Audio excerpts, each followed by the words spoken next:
यहाँ कैसे देखेंगे?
Okay, once again, can I have your attention, please? And this time it's good news, okay? We need everyone to be seated. We will resume the program imminently, so we need everyone to be seated, please. Please oblige everyone to be seated. Those on the outside, if you can all get inside as well. We'll start the program very shortly. Thank you.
Ladies and gentlemen,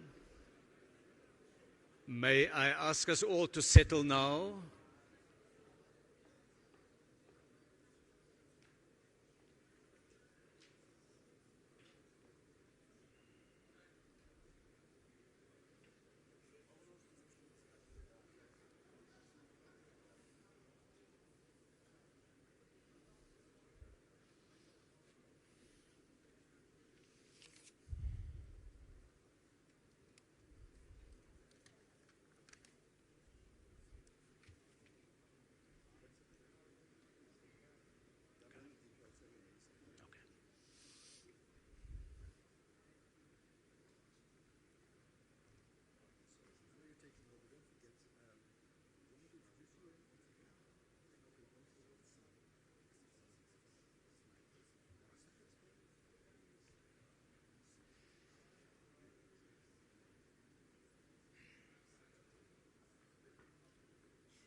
Ladies and gentlemen, can we all rise and welcome the heads of state who will be coming in a moment. First, Deputy President of the Republic of South Africa. Deputy President, you are very welcome. Deputy President Paul Mashatile.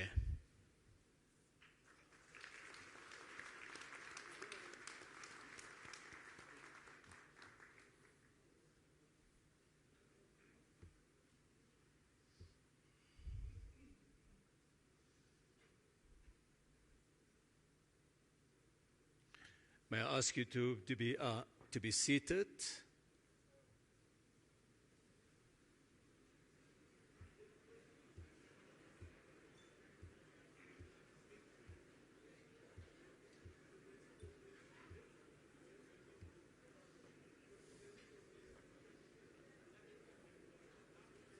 I just wanted to do the final check on the prompter for the president.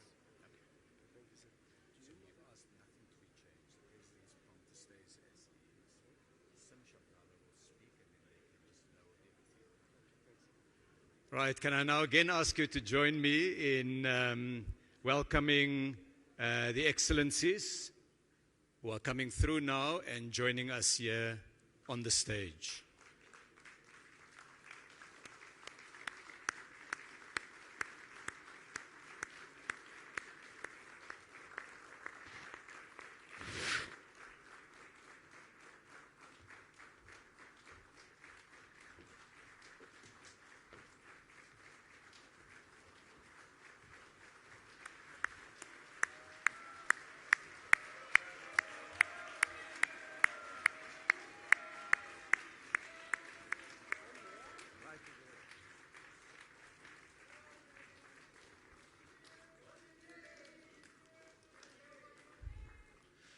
Thank you very much. We may all be seated now.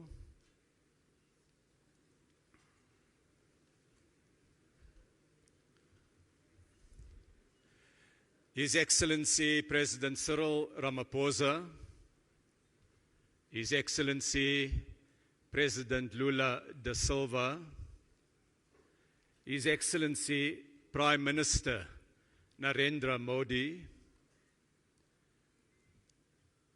His Excellency Minister Wang Wentao, representing President Xi Jinping, Her Excellency Dilma Rousseff, President of the New Development Bank, His Excellency Deputy President Paul Mashatile, may I warmly welcome the Excellencies to this closing session of the BRICS Forum. Today, the business community met, and we will receive a report on the discussions shortly.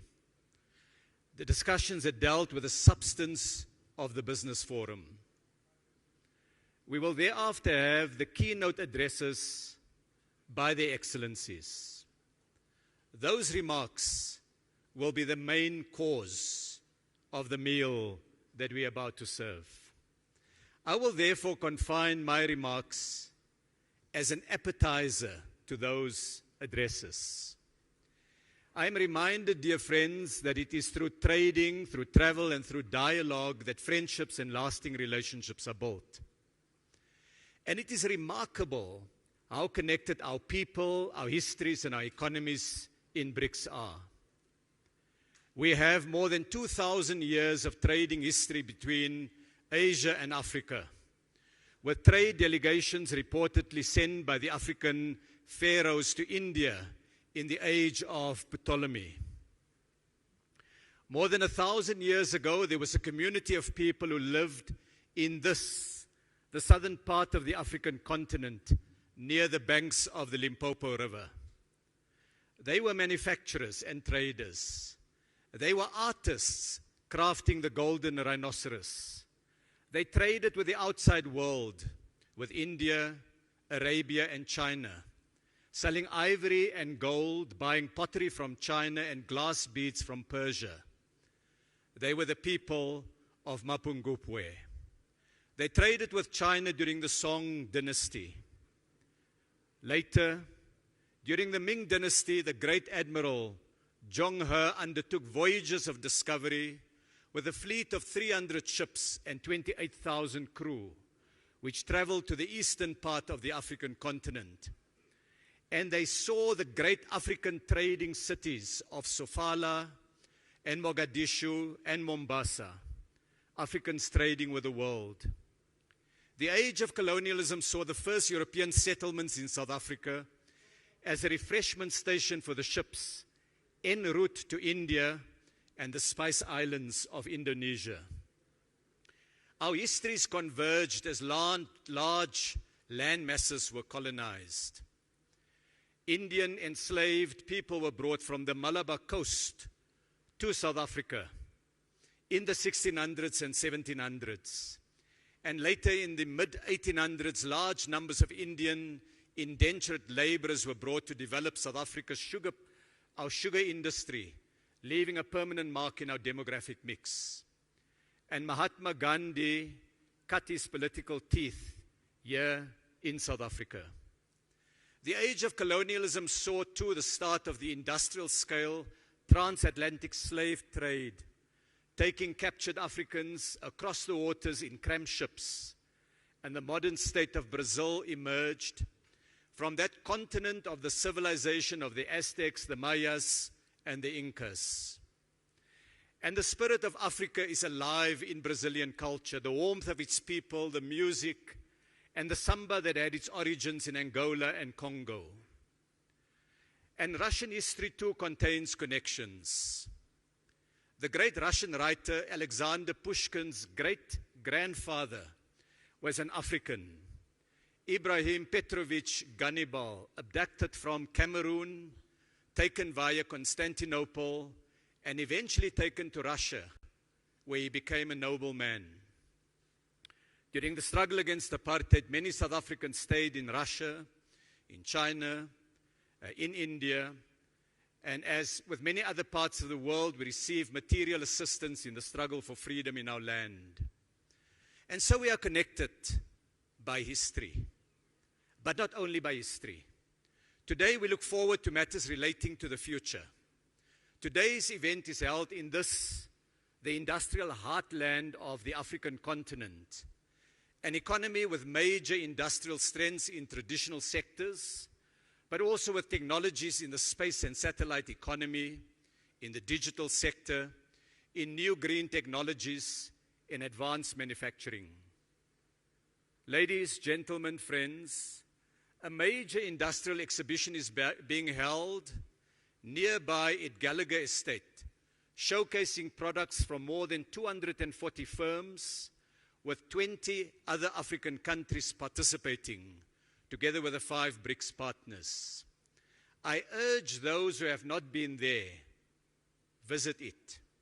We held a manufacturing forum which provided a platform for discussion on green industrialization, on electric vehicle and battery production, playing to Africa's strengths in critical minerals. Excellencies, today the business community spent the full morning in deep discussion about investment, about trade, and about technical cooperation. It is my pleasure, therefore, to invite Mr. Sim Shabalala, the CEO of the Standard Bank Group of South Africa, to summarize the main outcomes and give his reflections. And I invite Sim to take the podium. Please, you have the floor.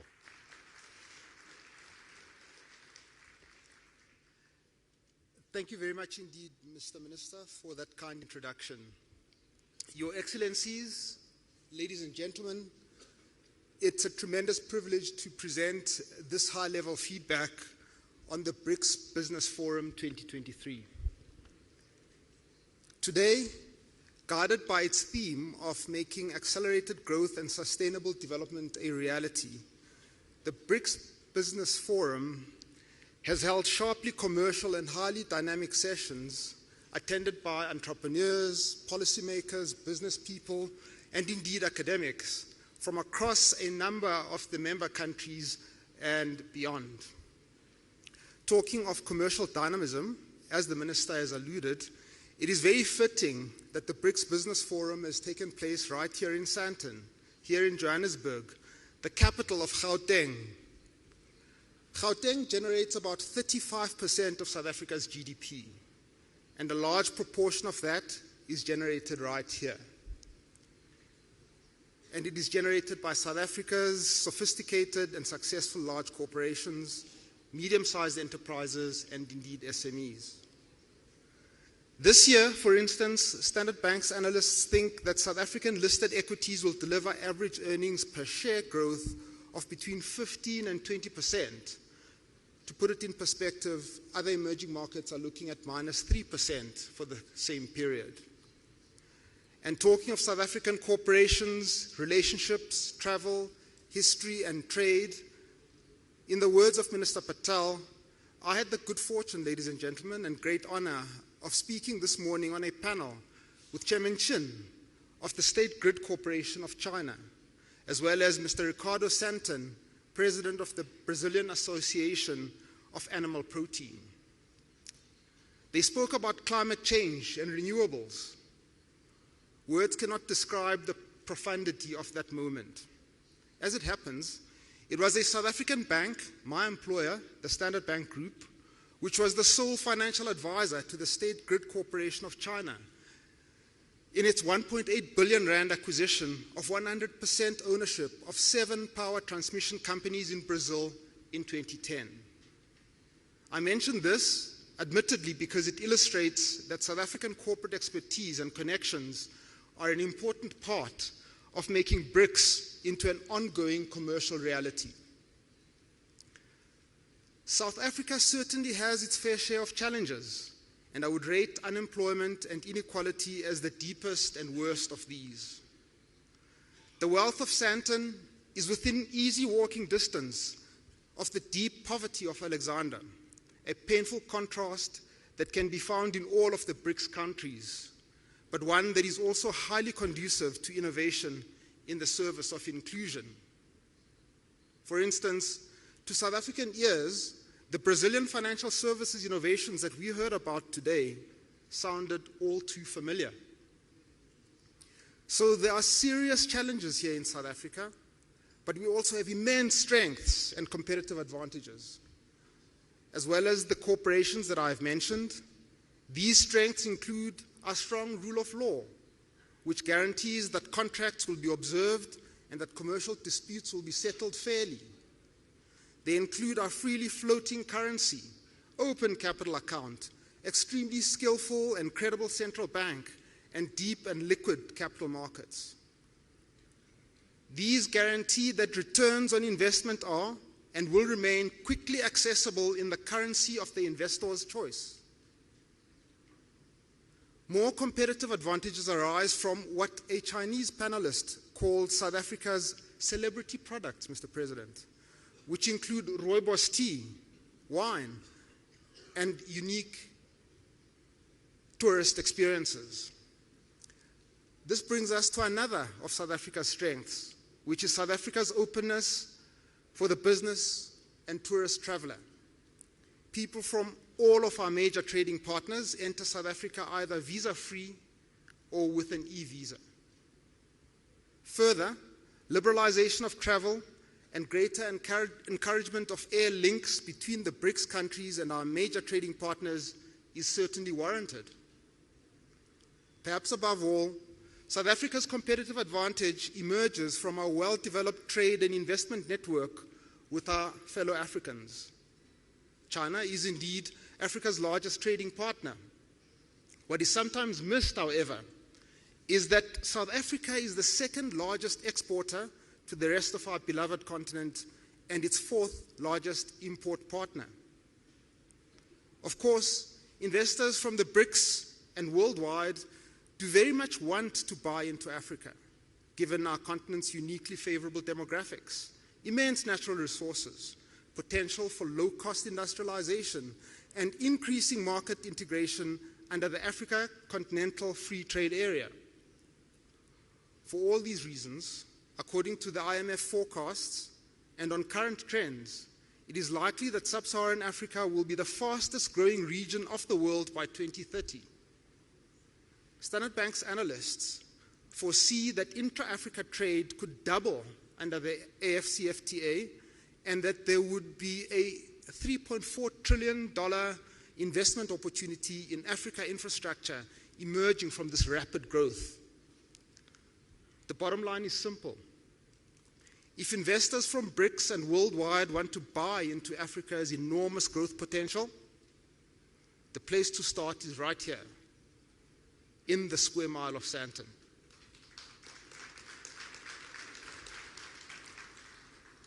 Today's discussions have examined current intra-BRICS trade and investment trends and explored tangible solutions to unlocking further trade and investment opportunities in the BRICS nations and worldwide. Given that the BRICS nations are agricultural powerhouses, agricultural production and trade were discussed in detail, with many useful comparisons, contrasts, and cross-learnings emerging. Participants were firmly of the view that much room exists for improvement across the BRICS nations regarding agricultural trade and market access. The same is true of Africa in general. Given the investments and the right policy environment, Africa can become the breadbasket of the world during this century, what Mr. Motsepe called the African century. Another important topic was the just transition.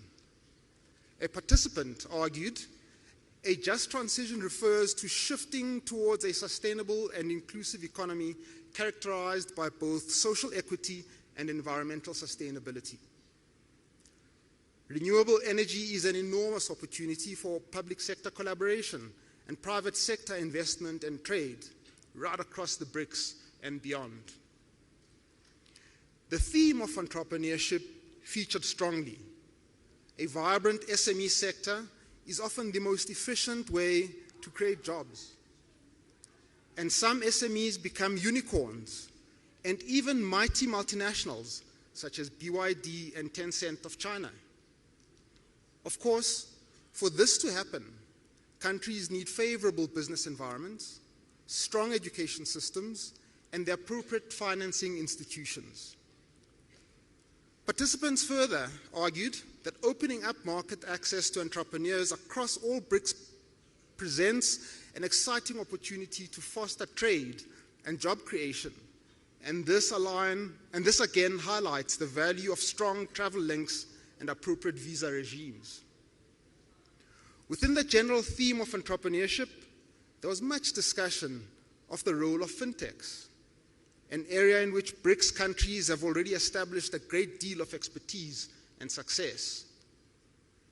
On finance for SMEs, participants pointed out, correctly, that startups are particularly vulnerable to sudden and sharp increases in interest rates.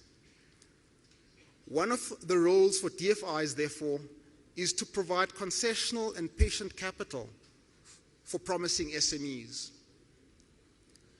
Two essential preconditions for a financial system that is able to support both micro-enterprises and lower-income households are the democratization of data and universal access to a stable and credible form of identification.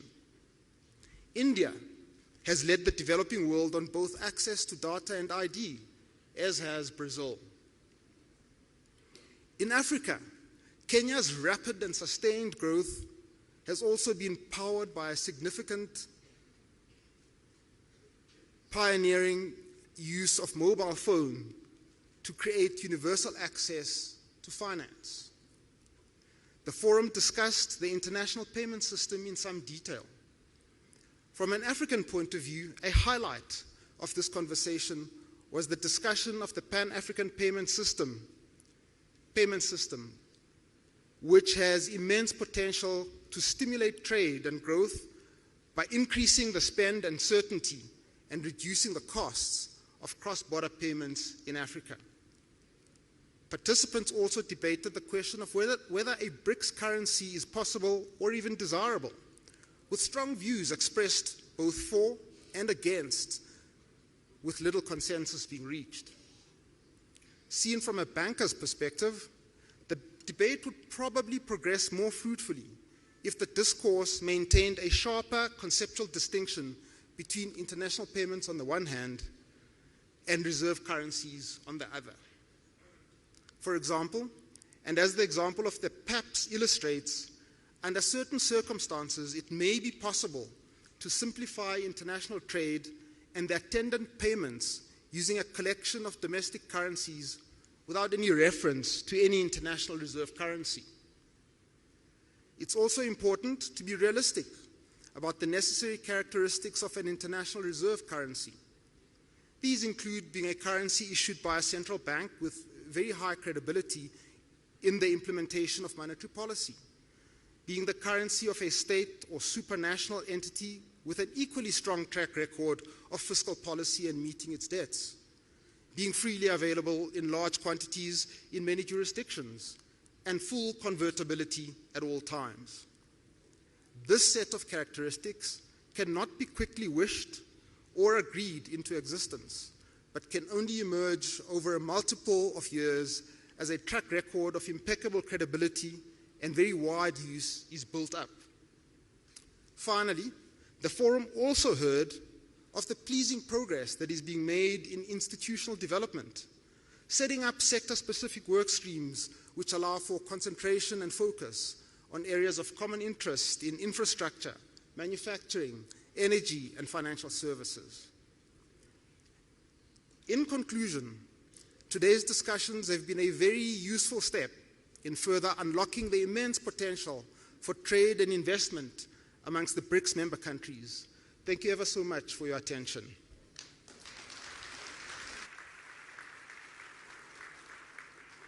I'd like to thank Sim Shabalala for that report on behalf of the business community. I'd also like to welcome a large number of esteemed guests and delegates, members of cabinet from a number of different countries, heads of the BRICS Business Council chapters, ambassadors and high commissioners. It's now my pleasure to invite the President of the Republic of South Africa, our host, who has inspired us with a vision of Africa and her place in the world. Please welcome His Excellency, President Cyril Matamela Ramaphosa.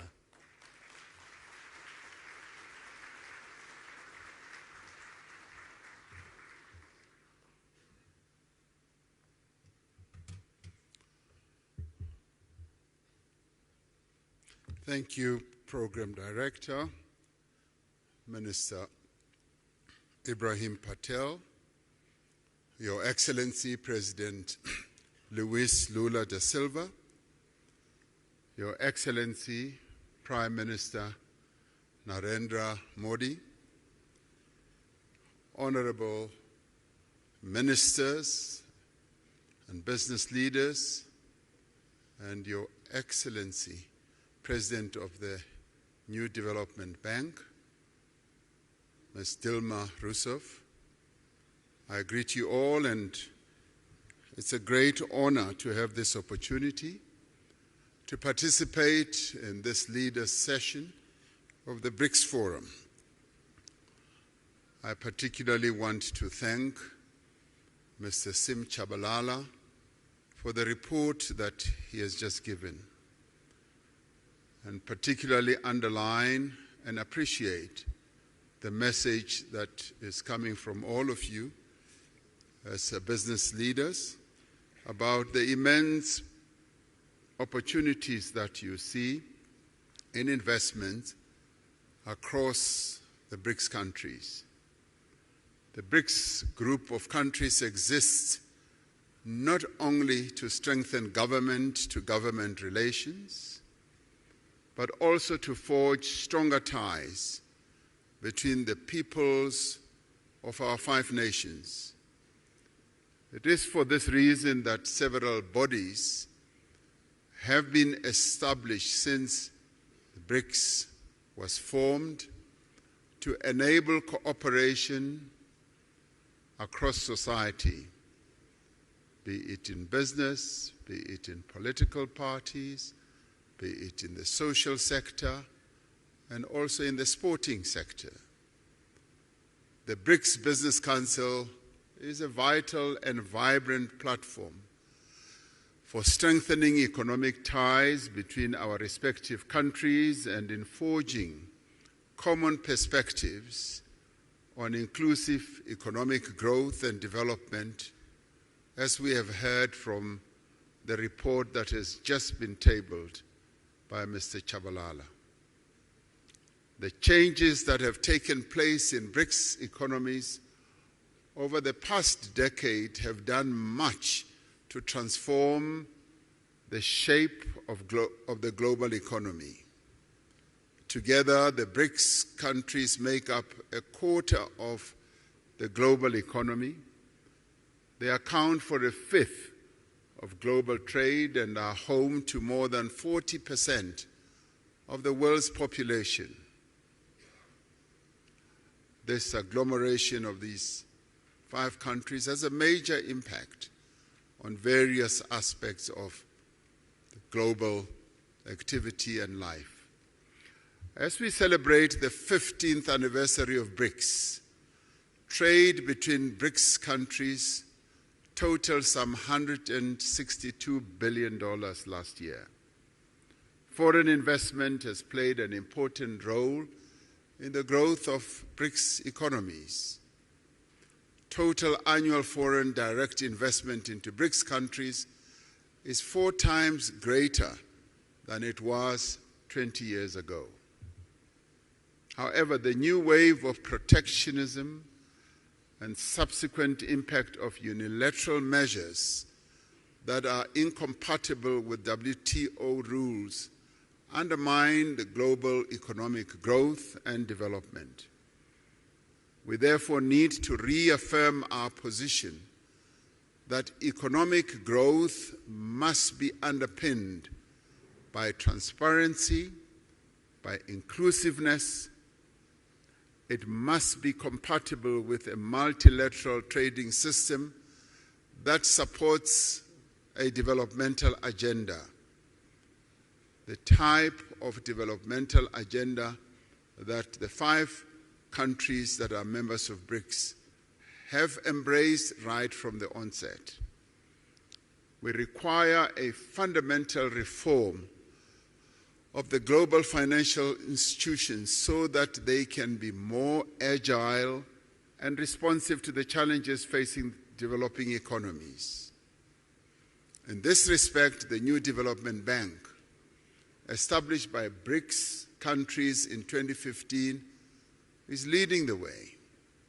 Since its formation, it has demonstrated its ability to mobilize resources for infrastructure and sustainable development in emerging economies without conditionalities. Earlier, before coming into this session, I was speaking to the president of the New Development Bank, and she was outlining to me how ready and willing the New Development Bank is in terms of supporting the development agendas of various countries. And we applaud this, and we appreciate this. BRICS economies have emerged as powerful engines of global growth. Yet the rapid economic, technological, social changes underway create new risks for areas such as employment, equality, as well as poverty in many of the BRICS countries. It is quite heartwarming to hear you as business people, as one listened to Mr. Chabalala's report, also focusing on issues such as poverty reduction and elimination, and inequality as well. It isn't often that you hear such very positive and forward-looking messages from the business community. So it's wonderful to be in a forum under the aegis of BRICS that you as business leaders are in tune with the developmental agenda that needs to be pursued to lift the people who live in BRICS countries and beyond out of the ravages of poverty and inequality. We therefore call on the business community to join hands with us to identify solutions to these and many other challenges affecting our respective economies. From a South African perspective, there is massive untapped potential for investment in our country and indeed on the African continent as well. In recognition of this potential, the theme for this 15th BRICS Summit is BRICS and Africa, the partnership for mutually accelerated growth, sustainable development, and inclusive multilateralism. Africa is a continent of great opportunity in industrialization process in a variety of sectors. This continent is rich in the critical minerals that will drive business success in the 21st century. The continent has resources of lithium, vanadium, cobalt, platinum, palladium, nickel, copper, rare earth minerals, rhodium, and many others. And these are the minerals that are bound and are driving economic activity across the world. African countries have made it clear that the investors of choice are those who will come and invest in our continent, but also process the resources here, close to source, so that African countries do not export rock and sand, but export finished products as we would like to do. We are developing stronger regional value chains that will connect a number of African countries, providing investors with diversity, with strength, as well as with resilience. The African Continental Free Trade Area creates a single market that is expected to grow to 1.7 billion people and nearly $7 trillion in consumer and business spending by 2030. The success of the African Continental Free Trade Area will require a massive investment in infrastructure. We need to mobilize the substantial financing that is needed to build the roads, the ports, the rail, energy and telecommunications network that will enable industrialization and trade. It is also pleasing to hear that you, as the business community, you also see this area as opportunities that you can invest in. Growth in African economies will be driven in the main by small and medium enterprises. This requires focused as well as effective support to these businesses. It is important that specific financing be directed also to women-owned businesses so that they can harness the benefits of the Continental Free Trade Area. And we in Africa, as we seek to grow and develop, we are focusing on the empowerment of the women of our continent who have been held back through the years of colonialism, and in our case, through the years of apartheid, through protocols and laws. And we are saying we need to free the women of our continent so that they can trade, so that they can be in business and grow the economies of our various countries. Africa has a young, digitally connected and urbanizing population, a population which provides a stable workforce for companies in the future. The investment in skills development is continuing to grow. These factors all position Africa as the next frontier of productivity and growth. The BRICS countries have an opportunity to contribute to and participate in Africa's growth story. This can be achieved through greater cooperation in areas such as infrastructure, agriculture, manufacturing, new energy, and the digital economy.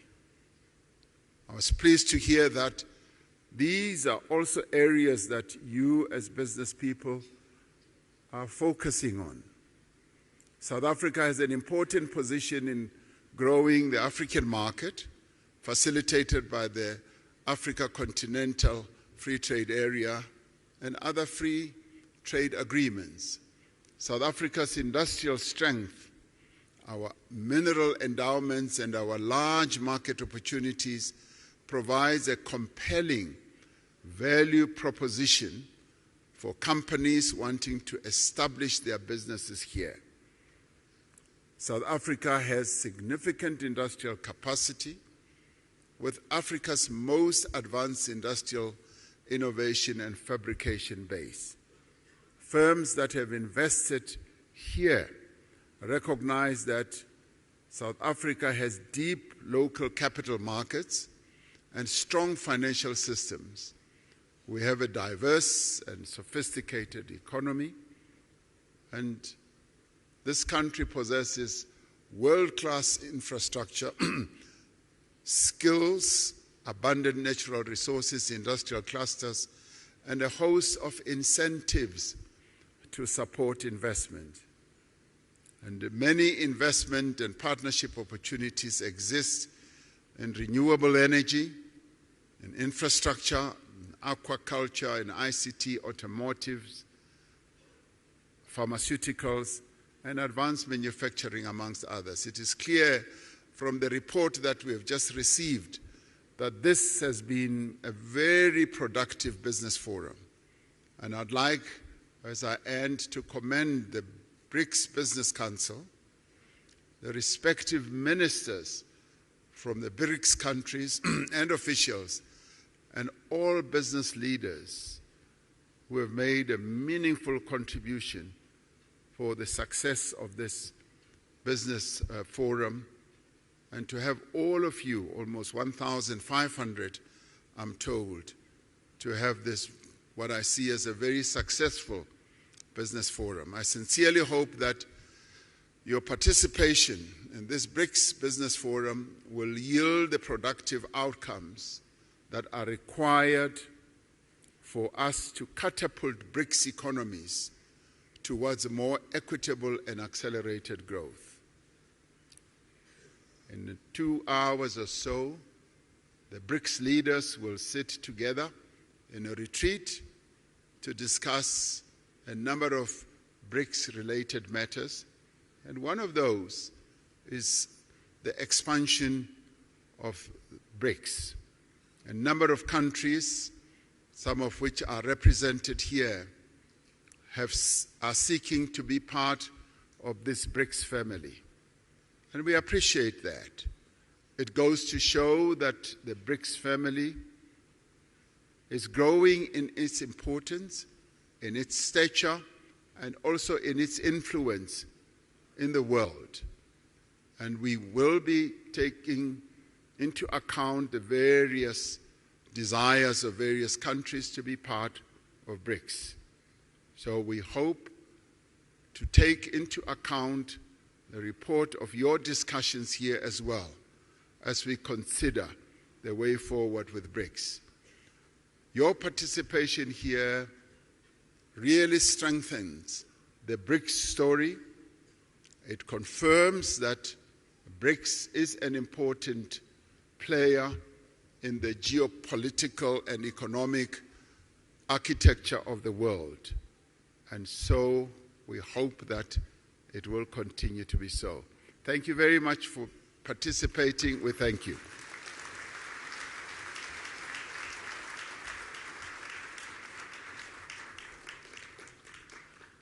Thank you very much, Mr. President, for those remarks. It is now my pleasure to invite the President of the Federative Republic of Brazil, His Excellency President Lula da Silva, to take the podium. Please join me in welcoming the President.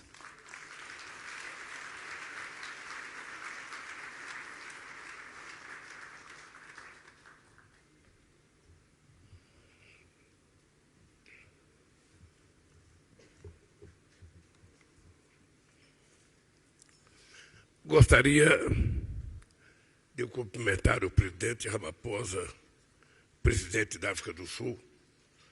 Gostaria de cumprimentar os ministros. Gostaria de cumprimentar a presidenta do novo Banco Coopera Dilma Rousseff. Gostaria de cumprimentar os empresários e as empresárias aqui presentes. E gostaria, sobretudo, de saudar o governo sul-americano pela realização desse fórum empresarial. Quero expressar a minha satisfação por compartilhar este evento com os demais líderes dos países dos BRICS. Agradeço também a todos os empresários e empresárias presentes, em especial a direção do Conselho Empresarial, que completa 10 anos. O estabelecimento de parcerias entre os setores privados é uma dimensão muito relevante do BRICS e que dá vida e continuidade às relações entre países. Desde a primeira cúpula de chefes de Estado e de governo, nossa participação na economia global vem se ampliando.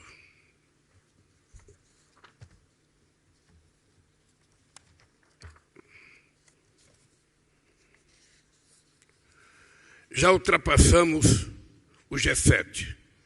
Respondemos por 32% do PIB mundial em paridade de poder de compra. Projeções indicam que os mercados emergentes em desenvolvimento são aqueles que apresentarão maior índice de crescimento nos próximos anos. Segundo o FMI, enquanto os países industrializados devem desacelerar seu crescimento de 2,7% em 2022 para 1,4% em 2024, o crescimento previsto para os países em desenvolvimento é de 4% nesse próximo período. Isso mostra que o dinamismo da economia está no sul global e os BRICS é sua força motriz. O estoque de investimento externo direto dos BRICS no Brasil cresceu 167%. Foreign stock increased 370% between 2022 and 2029 and 2022. And then today, almost 400 companies from the bloc operate in Brazil. After the 6 years of standing still, Brazil is going to create quality jobs again. It's going to fight poverty again and will increase the income of Brazilian families. 2 weeks ago, I presented the new PAC Growth Acceleration Program. The plan provides for resuming suspended projects, accelerating ongoing projects, and also selecting new projects. It is a comprehensive program with many opportunities that may be of interest of investors from BRICS countries. We hope to mobilize $340 billion for modernizing our logistics infrastructures with investments in motorways, railways, waterways, ports and airports. We will also give priority to the generation of solar and wind power, as well as biomass, ethanol and biodiesel. We have immense potential for generating green hydrogen. We shall establish partnerships between government and the business community in all areas through concessions, public-private partnerships and direct contracts. In order for investment to grow again and drive development, we need to ensure more credibility, predictability and legal certainty, as well as political and social certainty for the private sector. For this reason, I have advocated the idea of greater financial integration where we could have a new reference unit which would not replace our national currencies. The financing needs, the unmet financing needs of developing countries remains high. The lack of a substantial reform from traditional financial institutions limit the volume and the credit modes offered by existing banks. The decision of establishing the new development bank represented a milestone in effective collaboration among emerging economies. Our joint bank must be a global leader in the financing of projects that address the most pressing challenges of our time. By diversifying payment sources in local currencies, increasing its partner network and its membership, NDB constitutes a strategic platform to promote cooperation between developing countries. In this strategy, engagement with the African Development Bank will be central to this. At the multilateral level, the BRICS stood out for being a force that works in favor of a fairer, more predictable, equitable global trade. We cannot accept a green neocolonialism that imposes trade barriers and discriminatory measures under the guise of protecting the environment. As of December, Brazil will hold the G20 presidency. The presence of 3 BRICS members in the G20 Troika will be a great opportunity for us to move forward on issues of interest to the Global South. We already have South Africa's participation, but the group's representativeness may be increased with the entry of the African Union and other countries of the continent.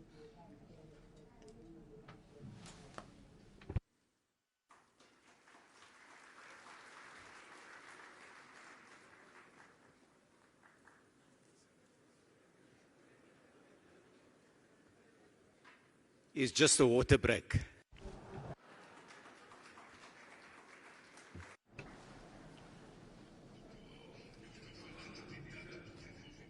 I've been talking about developing, and then suddenly, I missed the main important source of life, water.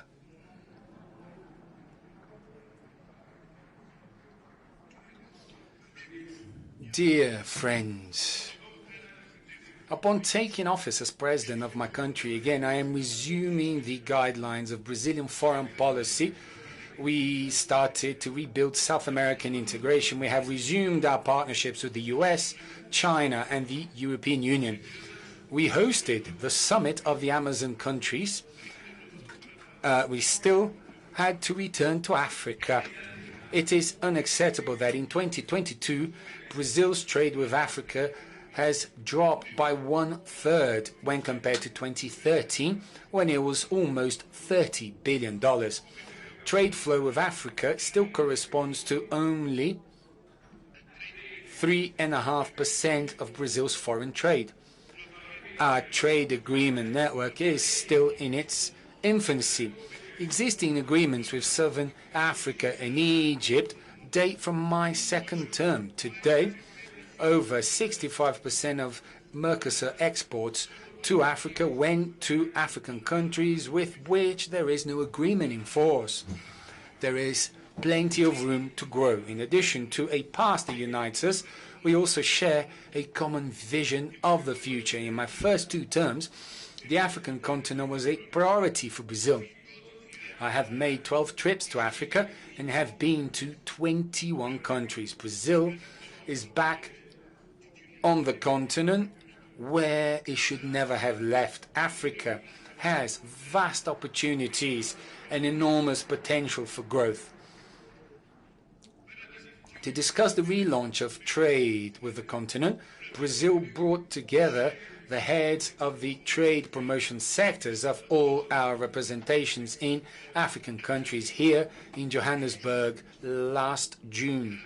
Africa is building an ambitious free trade zone project 54 countries, 1.3 billion people with over $3 trillion in GDP in this continent, which is the youngest in the world from an age perspective and will be the most popular by 2100, offers countless opportunities for Brazilian products such as food and beverages, oil, iron ore, vehicles and iron and steel manufacturers. Africa has 65% of the arable land available in the world, and it has a strong vocation for being an agricultural powerhouse with the capacity to feed its people and offer global food security solutions. Combining investment and technology, Brazil has developed modern tropical agricultural techniques that can be successfully replicated in Africa. Through the Brazilian Agricultural Research Corporation, we have turned the Cerrado into an area of high agricultural productivity, and we can replicate this experience in the African savanna.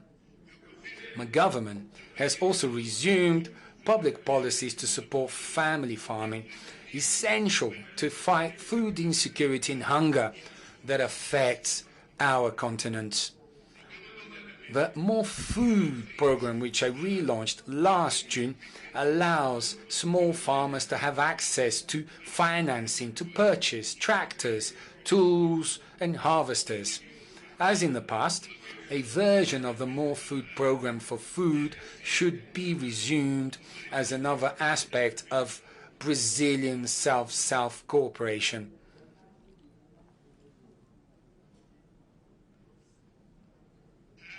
Africa is also at the heart of the digital and energy transitions.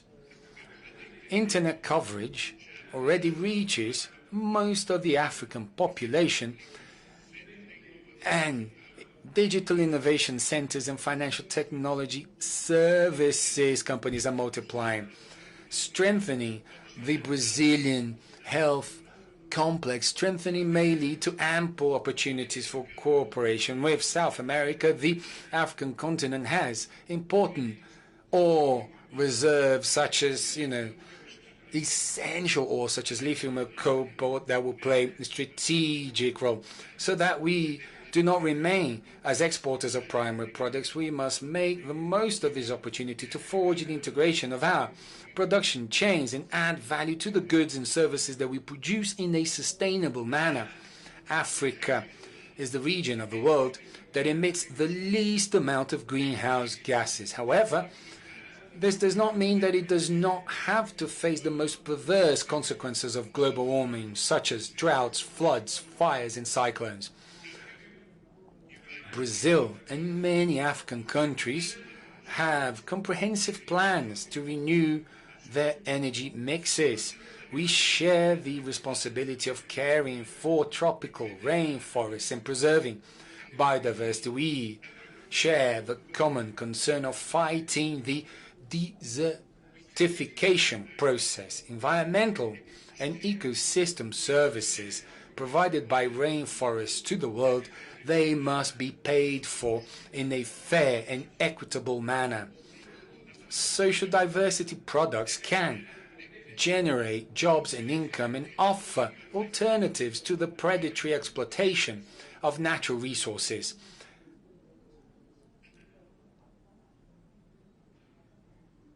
These are the pillars of the ecological transition plan that we will launch soon.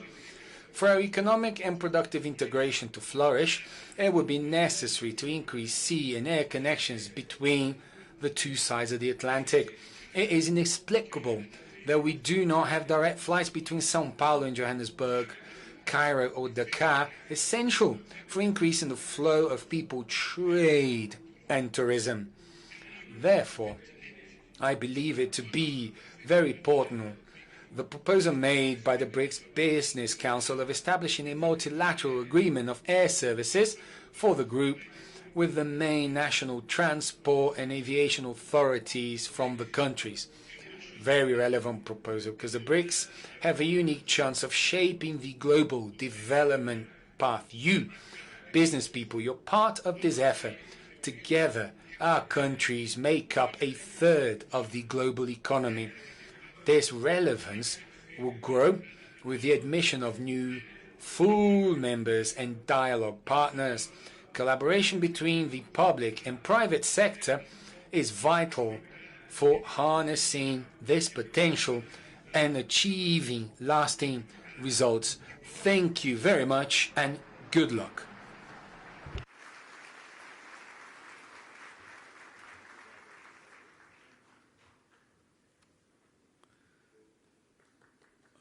Obrigado. I thank His Excellency President Lula da Silva. Our next speaker is the President of the Russian Federation, His Excellency President Vladimir Putin, who, while he's not able to be with us, will address us via video. I now ask that the video recording be started.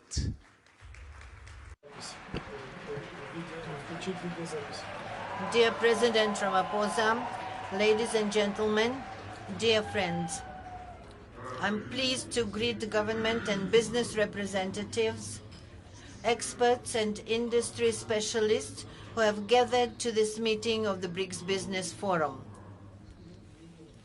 I would like to note that holding such business forums on a regular basis, along with the systematic work of the BRICS Business Council, which brings together top businessmen and heads of major companies of the 5 countries, plays an immense practical role in promoting mutual trade and investments, enhancing cooperation ties, and expanding direct dialogue among business communities, and thus effectively contributes to accelerated socio-economic growth of our states and achievement of sustainable development goals. It is important that this forum focuses on such pressing issues as the post-pandemic economic recovery of the BRICS states, improvement of citizens' well-being, industrial modernization, development of efficient transport and logistics chains, stimulation of equitable technology transfers. These challenges and complex tasks have to be dealt with amidst the increasing volatility in stock, currency, energy, and food markets, coupled with strong inflationary pressures stemming from, inter alia, the irresponsible large-scale money emission by a number of countries seeking to mitigate the effects of the pandemic, which has led to the accumulation of private and public debt. International economic situation is also seriously affected by the illegitimate sanction practice and illegal freezing of assets of sovereign states, which essentially amounts to their tramping upon all the basic norms and rules of free trade and economic life, norms and rules that not so long ago seemed immutable. Resource shortages, increased inequality, rising unemployment, and aggravation of other chronic problems of the world economy are the direct consequences. Prices for food, basic agricultural products, and crops have skyrocketed, and it is the most vulnerable, poor countries that are hit hardest. Importantly, and in this circumstance, the BRICS states have stepped up their interaction, and our joint work to ensure economic growth and sustainable development brings concrete, tangible results. More and more joint projects are launched. Mutual trade is growing, industry contracts are expanding. Above all, our cooperation is based on the principles of equality, partner support, and respect to each other's interests. And that is what is the core of our association's forward-looking strategic course. the course that reflects the aspiration of the larger part of the international community, so-called global majority. The figures speak for themselves. Over the last decade, mutual investments among BRICS states have increased sixfold. The overall investment in global economy have doubled, and their total exports have reached 20% of the world's exports. As for Russia, the trade volume with the BRICS partners has increased by 40.5% and reaching the record of 230, even more than 230 billion. And the first half of this year, it grew by 35.6% as compared with the same period in 2022, and it reached $134.7 billion. I would also like to point out that the share of the BRICS countries, with their population totally more of 3 billion people, now accounts to nearly 26% of the global GDP. And our 5 countries are ahead of G7 in terms of purchasing power parity, with 35.1% against 30% forecast for 2023. The objectives and irreversible process of de-dollarization of our economic ties is gaining pace. We are working to fine-tune effective mechanism of mutual settlements and monetary and financial control. As a result, the share of US dollar export and import operations within BRICS is declining. Last year, it was only 28.7%. In fact, this summit is to discuss the entire range of issues related to the transition to national currencies in all areas of economic cooperation between our 5 nations. The new BRICS Development Bank, which has already become a credible alternative to existing Western development institutions, has a great role to play in these efforts. It is only natural that enhancing connectivity and creating new resilient transport routes has become a shared priority in cooperation between our 5 countries. In this context, the BRICS Business Council's initiative to elaborate modern intermodal logistics solutions and develop railway transport corridors is of particular importance. For this part, Russia actively works to redirect its traffic and logistics flows to reliable foreign partners, including BRICS states. Our flagship projects include the Northern Sea route and the new international North-South transport corridor. These 2 major transport routes aim to provide the shortest and most cost-effective trade routes to link major industrial, agricultural, energy hubs with consumer markets.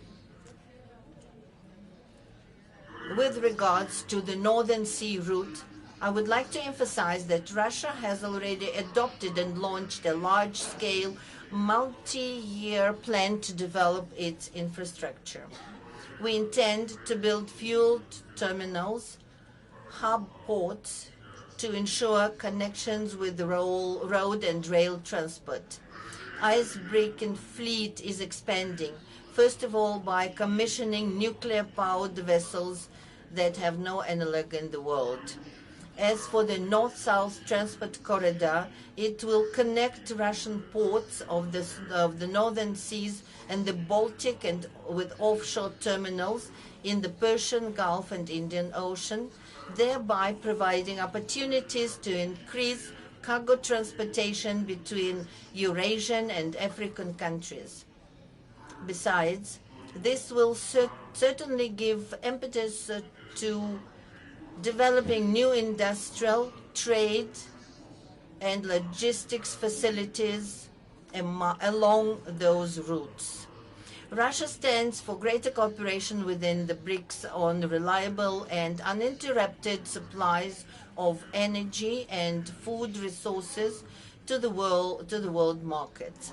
We are consistently increasing supplies of fuel, agricultural products, and fertilizers to countries of the global south and making a significant contribution to strengthening global food and energy security, addressing acute humanitarian issues, and fighting hunger and poverty in the countries in need. All these issues in particular were discussed in depth at the recent Russia-Africa summit. For example, last year, trade in agricultural products between Russia and African states grew by 10% and amounted to $6.7 billion. In January, June this year, it increased by another record 60%. Our country is and will remain a responsible supplier of food to the African continent. Russian grain exports to Africa amounted to 11.5 billion tons in 2022 and almost 10 million tons in the first 6 months of 2023. And this is despite the unlawful sanctions imposed on us that seriously hinder the export of Russian food products and complicate transport, logistics, insurance, and bank payments.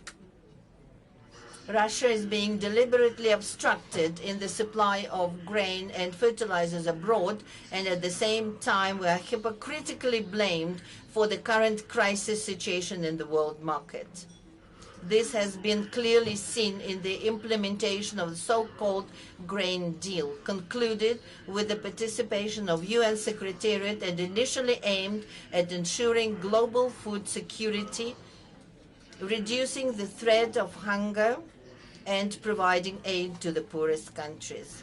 We have repeatedly drawn attention to the fact that in a year under the deal, a total of 32 million tons of cargo has been exported from Ukraine, of which over 70% have reached high and upper middle income countries, including the European Union, first of all, and only about 3% have gone to the least developed countries, less than 1 million tons.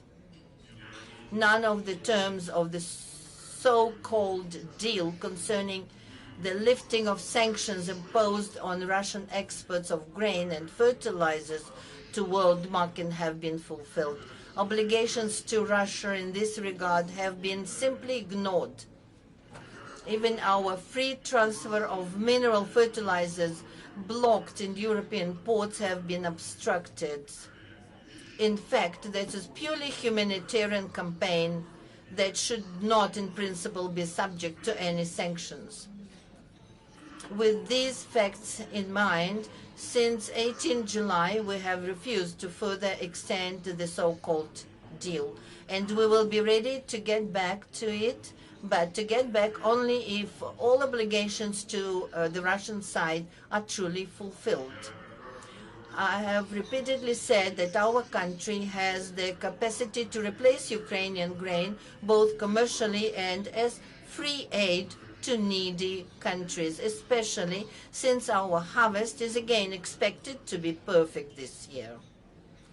As a first step, we have decided to graciously provide 6 African countries 25 to 50,000 tons of grain each, with free delivery of these cargoes. Negotiations with the partners are going to an end. Among the priority lines of interactions, we see also further coordination of the approaches of the BRICS participants on the subject of supporting small and medium-sized enterprises. This is an important part of the overall economic agenda of the Group of Five, which implies the assistance of the widest circles of citizens involved in business regarding the issues of administrative and tax regulation, digitalization, electronic commerce, and participation in the value chains. I would note that thanks to the state support programs, the entrepreneurs from the BRICS countries successfully adapt to the constantly changing situation in the global market. They find new partners, new sales channels, attract additional funding, and use more actively modern technologies. It is equally significant to continue to develop cooperation within the BRICS countries in the field of decarbonization of economy, reduction of man-induced impact on the nature, and adaptation to the changing of climate. Russia is ready to work jointly to promote more balanced approaches to the climate change in the international arena. Our country is consistently implementing the National Low Carbon Development Strategy. We plan to reach the carbon neutrality of the Russian economy not later than 2060, including through the introduction of technological innovations, modernization of infrastructure for access to affordable and clean energy, conservation of ecosystems on land and sea. We believe that the implementation of the climate goals can be facilitated by a variety of technologies, including those that have been in use for a long time already, such as nuclear generation, hydropower, gas motor fuel. To sum it up, I would like to reiterate that the multifaceted partnership and cooperation within the BRICS is not only makes a significant contribution to ensuring sustainable growth of our states, but also generally promotes the healthy global economy and successful achievement on the global development goals and targets set by the UN to fight poverty, expand people's access to quality health care, eradicate hunger, and improve food security. Therefore, I'm confident that the BRICS Business Forum and Business Council will continue the creative work aimed at the improvement of contacts between the entrepreneurial circles of the countries of the Group of Five and joint implementation of mutually beneficial projects. In conclusion, I would like to invite representatives of the business circles to our countries to come, to the Eastern Economic Forum in Russia that will take place in 10 to 13 September in the city of Vladivostok, where by tradition there will be discussion of issues that are of interest, including the business community of the BRICS countries. Thank you very much for your attention.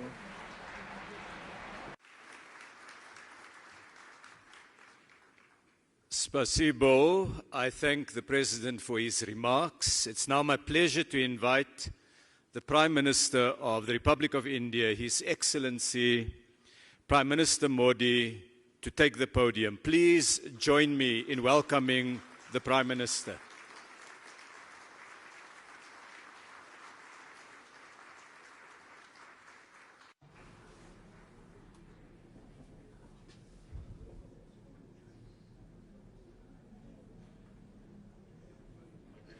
Excellencies,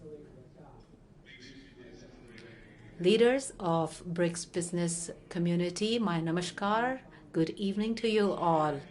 I am glad that immediately after arriving in South Africa, our very first engagement is the BRICS Business Forum. First and foremost, I thank President Ramaphosa for his invitation and for organizing this meeting. My heartiest congratulations and best wishes on the 10th anniversary of the BRICS Business Council. In the last 10 years, the BRICS Business Council has played a vital role in enhancing our economic cooperation. In 2009, when the first BRICS summit was held, the world was just coming out of a massive financial crisis. At that time, BRICS emerged as a ray of hope for the global economy. In the present times also, amongst the COVID pandemic, tensions, and disputes, the world is dealing with economic challenges. In such times, once again, the role of BRICS countries is important. Friends, despite volatility in global economy, India is the world's fastest growing major economy. Very soon, India will become a $5 trillion economy. There is absolutely no doubt that in the coming years, India will be the growth engine of the world. And the reason for this is that India has converted crises and difficulties into opportunities for economic improvements. In the last few years, we have carried out reforms in mission mode, and these reforms have helped in continuously improving ease of doing business in India. We have also reduced the compliance burden. We have removed red tape and instead laid the red carpet. There has been a boost in investor confidence due to introduction of GST and the implementation of the Insolvency and Bankruptcy Code. Areas such as defense and space that were considered restricted have today been opened up for the private sector. We have laid special focus on public service delivery and good governance. By leveraging technology, India has taken a massive leap towards financial inclusion.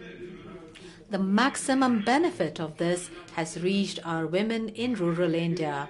Today, with one click, millions of people in India get direct benefit transfers. So far, more than $360 billion of such transfers have been made. This has increased transparency in service delivery and reduced corruption and middlemen. India has the cheapest per gigabyte cost. Today, in India, from street vendors to large shopping malls, all use UPI, that is, the Unified Payments Interface. Today, India is the country with the highest number of digital transactions in the world. Countries like UAE, Singapore, France are also joining this platform. There are several possibilities of working on this with BRICS countries also. The large-scale investment being done on infrastructure in India is changing the country's landscape. In this year's budget, we have kept a provision of approximately $120 billion for infrastructure. By way of this investment, we are laying a strong foundation for a new India of the future. Rapid changes are coming into effect in all areas of railways, roads, waterways, and airways. Today, in India, new highways are being constructed at a speed of 10,000 kilometers per year. The number of airports has doubled in the last 9 years. We have implemented the production-linked incentives with an objective to promote investment and production, with logistics costs reducing. The manufacturing sector of India is becoming competitive. India is amongst world leaders in the area of renewable energy. We are taking active steps to make India a global manufacturing hub in areas such as solar energy, wind energy, electric vehicles, green hydrogen, and green ammonia. It is but natural that with this, India will become a huge market for renewable technology. Today, India has the world's third largest startup ecosystem. There are more than 100 unicorns in India currently in areas such as IT, telecom, fintech, AI, and semiconductors. We are moving forward with a vision of Make in India, Make for the World. All of these efforts have directly had a positive impact on the lives of common people. In the last 9 years, the income of people has increased approximately 3 times. Women's participation in the economic development of India has been significant. From IT to space, from banking to healthcare, women have worked shoulder to shoulder with men and are contributing to the country's progress. The people of India have resolved to become a developed nation by 2047. Friends, I invite all of you to be a part of India's development journey. The COVID pandemic has taught us the importance of resilient and inclusive supply chains. For this, mutual trust and transparency are extremely important. By bringing our strengths together, we can make significant contributions to the welfare of the world, especially the Global South. Excellencies, once again, I congratulate the leaders of the BRICS business world for their contribution. I also thank my friend, President Ramaphosa, for his excellent arrangements for this meeting. Thank you very much.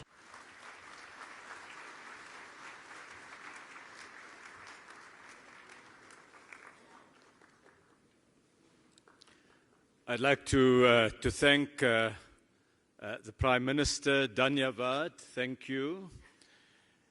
We now have a statement by His Excellency President Xi Jinping, President of the People's Republic of China, which will be delivered by Mr. Wang Wentao, the Minister of Commerce of the People's Republic of China. Please join me in welcoming Minister Wang to make the statement on behalf of President Xi.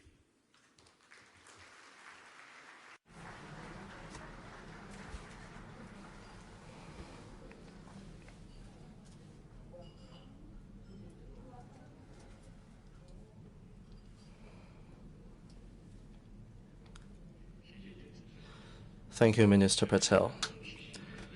It is my great honor to read out the remarks on behalf of His Excellency Xi Jinping, President of the People's Republic of China, at the closing ceremony of the BRICS Business Forum 2023. Your Excellency President Matemala Cyril Ramaphosa, members of the business community, ladies and gentlemen, friends, I wish to extend my warm congratulations on the success of the BRICS Business Forum in South Africa. 10 years ago here in South Africa, we BRICS leaders witnessed the birth of the BRICS Business Council. Since then, the Council has stayed true to its founding mission. It has seized opportunities to deepen cooperation, contributing to economic and social development of BRICS countries, and helping sustain global economic growth. Right now, changes in the world, in our times, and in history are unfolding in ways like never before, bringing human society to a critical juncture. Should we pursue cooperation and integration or just succumb to division and confrontation? Should we work together to maintain peace and stability or just sleepwalk into the abyss of a new Cold War? Should we embrace prosperity, openness, and inclusiveness or allow hegemonic and bullying acts to throw us into depression? Should we deepen mutual trust through exchanges and mutual learning or allow hubris and prejudice to blind conscience? The course of history will be shaped by the choices we make. An ancient Chinese thinker observed that following the underlying trend will lead one to success, while going against it can only cause one to fail. We humankind have achieved notable economic development and social progress over the past decades, and that is because we have drawn lessons from the 2 world wars and the Cold War, followed the historical trend of economic globalization, and embarked on the right path of openness and development for win-win cooperation. Our world today has become a community with a shared future in which we all share a huge stake of survival. What people in various countries long for is definitely not a new Cold War or a small exclusive bloc. What they want is an open, inclusive, clean, and beautiful world that enjoys enduring peace, universal security, and common prosperity. Such is the logic of historical advance and the trend of our times. 10 years ago, I made a proposition of building a community with a shared future for mankind, calling on all countries to build this planet we all call home into a harmonious family. In the face of high winds, choppy waters, and even treacherous storms, we in all countries need to uphold the correct views of the world, of history, and of our overall interests, and act to translate the vision of a community with a shared future for mankind into reality. We need to promote development and prosperity for all. Many emerging markets and developing countries have come to what they are today after shaking off the yoke of colonialism. With perseverance, hard work, and huge sacrifices, we succeeded in gaining independence and have been exploring a development path suited to our national conditions. Everything we do is to deliver better lives to our people. But some country, obsessed with maintaining its hegemony, has gone out of its way to cripple the emerging markets and developing countries. Whoever is developing fast becomes its target of containment. Whoever is catching up becomes its target of obstruction. But this is futile, as I have said more than once, that blowing out others' lamp will not bring light to oneself. Every country has the right to development, and the people in every country have the freedom to pursue a happy life. With that in mind, I have proposed the Global Development Initiative with the goal of promoting development for all by the international community and boosting the UN 2030 Agenda for Sustainable Development. With the support of many countries, solid gains have been made in pursuing this initiative, with cooperation flourishing in various fields. China will work with all other countries to speed up cooperation under the Global Development Initiative, strengthen drivers of global development, promote the reform of the World Trade Organization in a comprehensive and in-depth manner, meet common challenges together, and make life better for people across the world. We need to achieve universal security. Recent years have seen a turbulent world.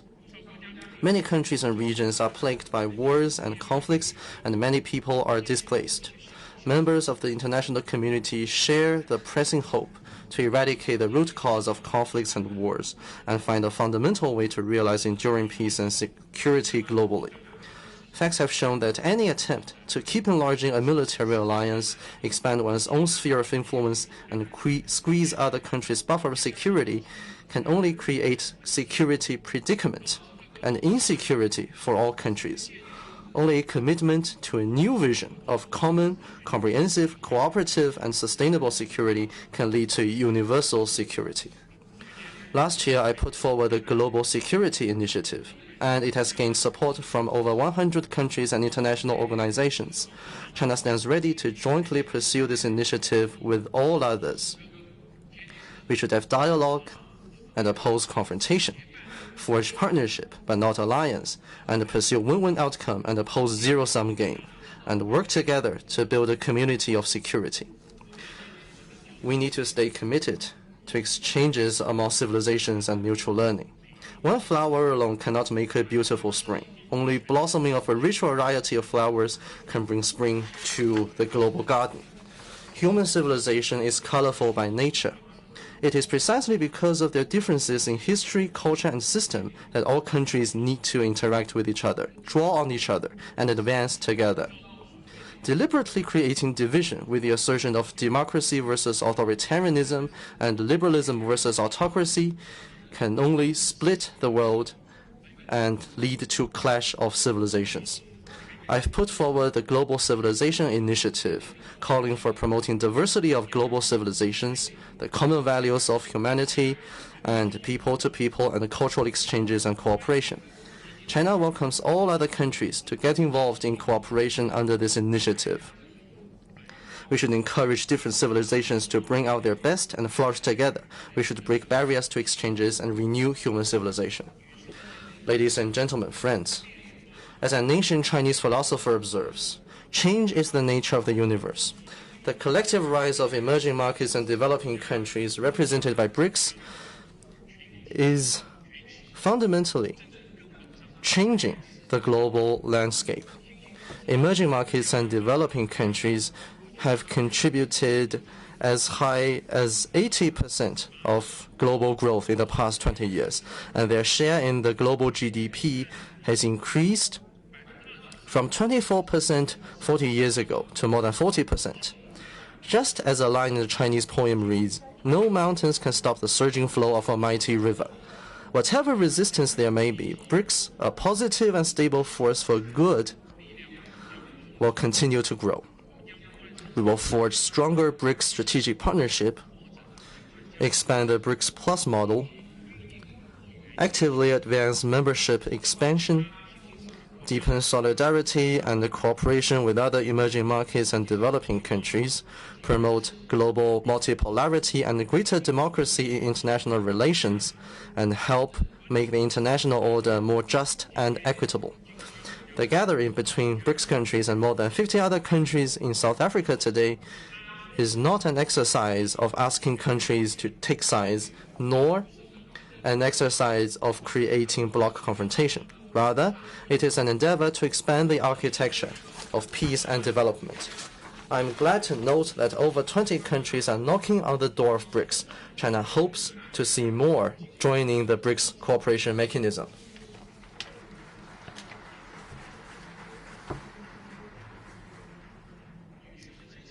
Ladies and gentlemen, friends, China stays committed to an independent foreign policy of peace and the building of a community with a shared future for mankind. As a developing country and a member of the Global South, China breathes the same breath with other developing countries and pursues a shared future with them. China has resolutely upheld the common interests of developing countries and worked to increase the representation and voice of emerging markets and developing countries in global affairs. Hegemonism is not in China's DNA, nor does China have any motivation to engage in major power competition. China stands firmly on the right side of history and believes that a just cause should be pursued for the common good. At present, we Chinese, under the leadership of the Communist Party of China, are advancing the great rejuvenation of the Chinese nation on all fronts by pursuing Chinese modernization. Chinese modernization aims to achieve common prosperity, material and cultural ethical advancement, harmony between humanity and nature, and peaceful development for a huge population. Chinese modernization has created a new form of human advancement and presented a new future of modernization.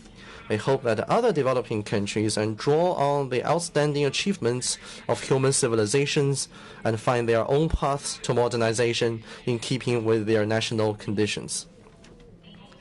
Achieving high-quality development is a top priority in China's goal of fully building itself into a modernized country. We are committed to applying a new development philosophy and creating a new development paradigm. In the past decade, China has contributed more than 30% of annual global growth. This year, the Chinese economy has maintained the momentum of recovery and growth. China enjoys several distinct advantages: a socialist market economy in systemic terms, a supersized market in terms of demand, a full-fledged industrial system in terms of supply, and abundant high-caliber labor force and entrepreneurs in terms of human resources. The Chinese economy has strong resilience, tremendous potential, and great vitality. The fundamentals sustaining China's long-term growth will remain unchanged. The giant ship of the Chinese economy will continue to cleave waves and sail ahead. China will remain an important opportunity for the world's development. Our door is wide open to anyone who wants to engage in cooperation with us. As a supersized economy, China will remain firm in advancing high-standard opening up. We will continue to expand market access, cut the negative list for foreign investment, and further open the modern services sector. We will steadily improve the business environment, provide national treatment to foreign investing enterprises, foster a world-class market-oriented business environment governed by a sound legal framework, and build a globally oriented network of high-standard free trade areas. We will continue to advance ecological conservation, accelerate the building of a beautiful China, actively and prudently move toward carbon peak and carbon neutrality, and pursue all-round green transition in economic and social development. Going forward, as it endeavors to achieve modernization for its more than 1.4 billion people, China will surely contribute even more to the global economy and provide even more opportunities for the global business community.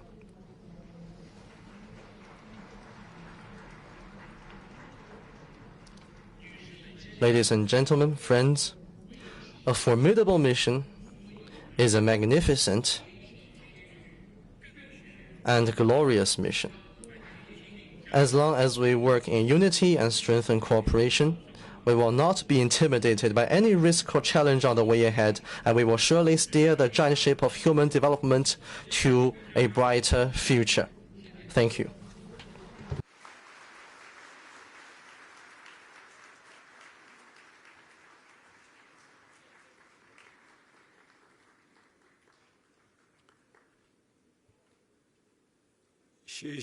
Xi, I wish to thank President Xi Jinping for his remarks and to Minister Wang for delivering it on His Excellency's behalf. We've now heard the views of 5 heads of state, views representing more than 40% of the world's population. The Excellencies too have heard the reports from the business community of the discussion you have had today. Ladies and gentlemen, this brings us to the close of this session. I want to thank very sincerely the heads of state, their excellencies, for the time, for the insights, and for the comments that they've made. The heads of state will leave the stage now, and we say farewell to them as they proceed to their next meeting in what will be a busy few days.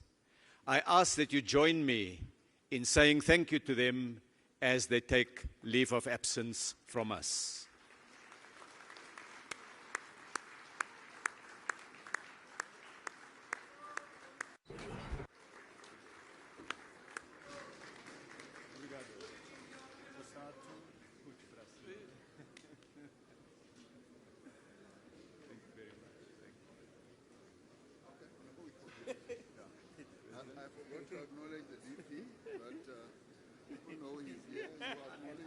Okay. Yeah. Okay. All right, testing. Thank you so much for coming. Really appreciate it. Testing, testing. Very good. Very excellent. Testing. All right, can I have your attention? 有请大家注意，有请大家注意。留在会场的人，我只是想告诉你们，非常非常感谢。As we come to the end of the proceedings for the day, we wish you well for the remainder of, for those traveling, for the remainder of the period here at the BRICS Summit. Don't forget these translator headpieces must be left behind. And we pray, as we have said before, that great good will come out of this particular BRICS Summit, the BRICS Summit of 2023. Thank you.